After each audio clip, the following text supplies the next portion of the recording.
Morning people, welcome back to F Politics. Nigel Farage just gave a press conference for the Reform Party, giving a whole bunch of policy statements and announcements. And given that Nigel Farage is currently set to be our next Prime Minister, I'm making this video so that you know how to respond to people who repeat his talking point. He starts by offering his thoughts and prayers to the victims of the attack in Liverpool. And our thoughts go out to all of them after that mindless act of violence. Calling it an act of mindless violence means he's ruling out a political motivation, which means he's also ruling out terrorism. But immediately after the Southport attack, he was saying, the police say it's a non-terror incident. I just wonder whether the truth is being withheld from us. So when a black child commits an act of mass violence and the police say it's not terrorism, Nigel Farage says it is terrorism. But when a white British man commits an act of mass violence and the police say it's not terrorism, Nigel Farage is cool with that. Now, if you're still not convinced that Nigel Farage's approach to terrorism is based on racism, he also says this. Lucy Connolly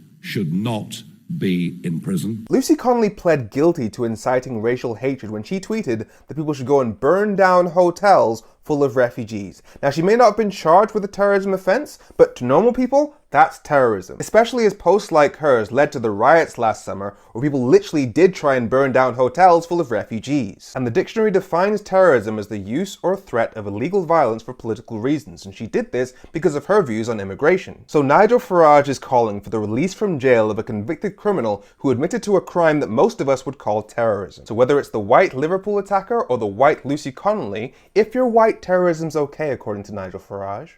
Reform really are now the party of working people. That's just mathematically not true, because at the last election, 50% of working class voters chose parties that are traditionally seen as on the left, whereas only 43% of voters chose parties that are traditionally on the right, whether that's Reform or the Conservatives. So working class people in general vote more towards the left than the right. Not to mention the fact that I have several of your party's candidates on camera saying that your main policy, Brexit, has made working class people poorer. So it's kind of hard to see the Reform Party as the party of working class people. A point which journalist Natasha Clark added to. Mr Farage, you say you're the party of the workers now. Why did your party vote down Labour's workers' rights package, which would have given them far more rights? For workers to have rights, they need to have jobs. And if you bring in legislation that means fewer people will be in work, what have you done for workers' rights? It's all well and good making law for companies with 5,000 employees, 25,000 employees. What about companies with 3 employees? I think the idea that you could take somebody on, recognise that it's a mistake pretty quickly, and yet they could take action against you within 24 hours of being in work.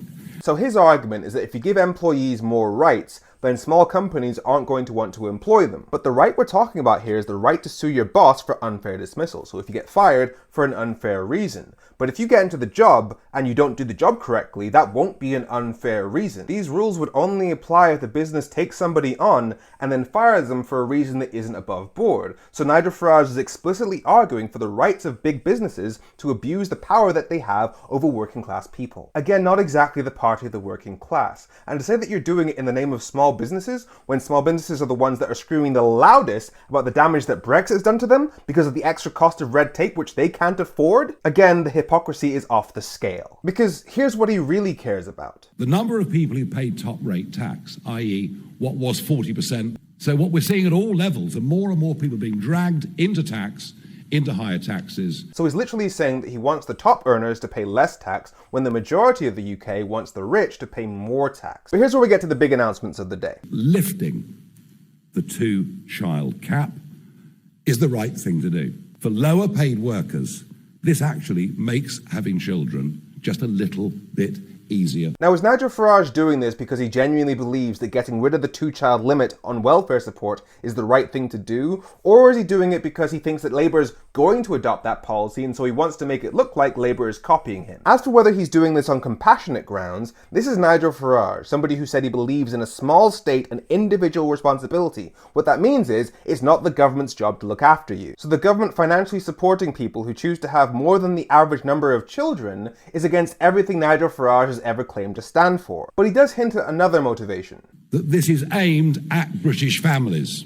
It's not aimed at those that come into the country and suddenly decide to have a lot of children. Ah yes, the great replacement theory, that foreigners are having too many children and therefore we need to have native Brits having more kids to make up for that so we're not replaced. Obviously when he says we, he doesn't mean me. He also says he wants the government to pay old people more as well. But we would absolutely reverse what has happened and the taking away of the winter fuel allowance. Now, in terms of whether or not you believe he'll actually do this stuff, or whether the numbers will even add up and he won't crash the economy, it's important to remember that Nigel Farage has already admitted that he makes stuff up to win elections. In January this year, Nigel Farage was interviewed by Bloomberg, who questioned him about the election promises he made last year, pointing out that according to the Institute for Fiscal Studies, his numbers were off by tens of billions of pounds. And this is what Nigel Farage had to say for himself. The IFS said of the proposals in the Reform Manifesto, spending reductions would save less than stated, that tax cuts would cost more than stated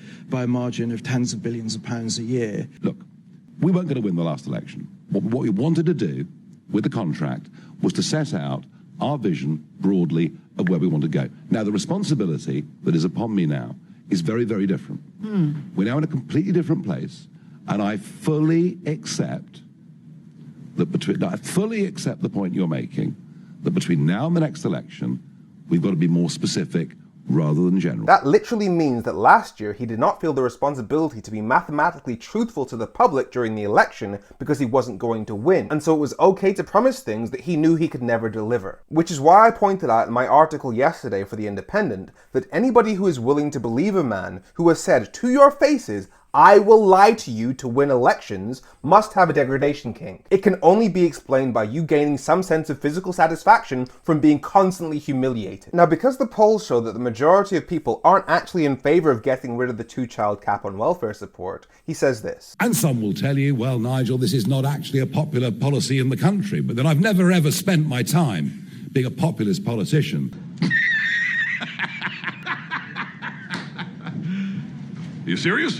I've nearly always spent my career pushing arguments that were minority opinions and trying to make them into majority opinions. Alright, where do I even start with that? Alright, he does take minority opinions and try and promote them. Like, even with Brexit, which was supposedly the will of the people, the will of the majority, he was supporting a no-deal version of Brexit that only minority of people actually wanted. And he knew that because he was saying 69% of Leave voters support no-deal Brexit, but that's 69% of 52%. That's a minority, my friend. And right now the Reform Party is polling on maybe 29-30%. So again, not the majority. But the problem is he's giving you a false definition of what populism means. Populism doesn't mean you represent the majority. Populism just means you claim to represent the majority. You claim to be the will of the people. You claim to be the man of the people, the popular voice. And that is what Nigel Farage has done his entire career, including in this very speech. I believe that reform represents a silent majority in Britain. Now, it's also interesting what he says about diversity, equity, and inclusion. The DEI agenda,